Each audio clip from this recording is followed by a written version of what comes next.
Iraq has formally declared its fight against Islamic State over after 3 years of heavy combat, although surviving militants are widely expected to launch a guerrilla war. ISIS has been driven from all the territory it once held inside Iraq, the Prime Minister, Haider alAbadi, announced in Bagad on Saturday. At the peak of its military power, the extremist group controlled nearly a third of the country, including Mosul, Iraq's second-largest city. The length of the border between Iraq and Syria, which ISIS fighters traversed freely for years, is also now held by Iraqi forces, a top military commander said. All Iraqi lands are liberated from terrorist Daesh-ISIS gangs and our forces completely control the international Iraqi-Syrian border, Lieutenant Gen. Abdullah Rashid Ya-Allah said. The slow and extremely bloody battle against ISIS began in the summer of 2014, soon after a few thousand of the group's fighters stunned Iraq and the world by seizing Mosul. The Iraqi military fled the city, leaving their weapons and equipment to ISIS, and the city's riches to bolster its coffers. For 3 years it was a financial and political hub for the extremist self-declared caliphate. Iraqi forces pushed back against the group city by city, finally retaking Mosul this summer. alAbadi had declared victory over ISIS then, but battles continued in a string of smaller towns and through swaths of surrounding desert. The usual coalition that has backed the ground war with airstrikes offered congratulations and promised continued support. The global coalition at Coalition. The coalition congratulate the people of Iraq on their significant victory against Daesh.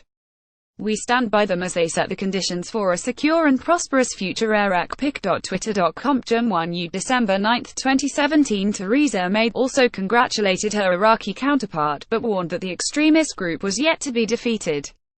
This signals a new chapter towards a more peaceful, prosperous country, the British Prime Minister said. We must be clear, however, that whilst Daesh-ISIS is failing, they are not yet defeated. They still pose a threat to Iraq, including from over the Syrian border. May said she was proud of the UK effort in standing alongside Iraq as a part of the global coalition. The UK has played a leading role in supporting the Iraqi security forces, including the armed forces and the Peshmerga. UK aircraft have launched over 1,350 airstrikes in Iraq and have trained over 60,000 members of the Iraqi security forces. UK aid provides a vital lifeline to millions of Iraqis with emergency food, shelter, medical care and clean water.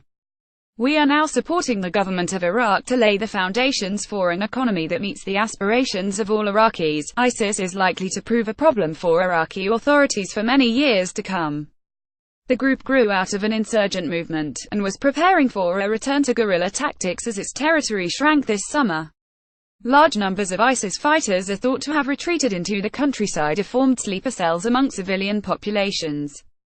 Soon after Abadi's announcement, an Iraqi news agency reported that a group of suicide bombers had been found in a tunnel in the city of Haider.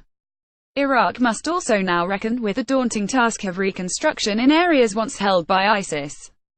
The fighting caused terrible physical damage to towns and infrastructure, and particularly around Mosul. ISIS rule ripped apart communities that had been famous for their diversity. About 3 million Iraqis are still displaced, and the distrust zone between former neighbors and friends will be hard to overcome.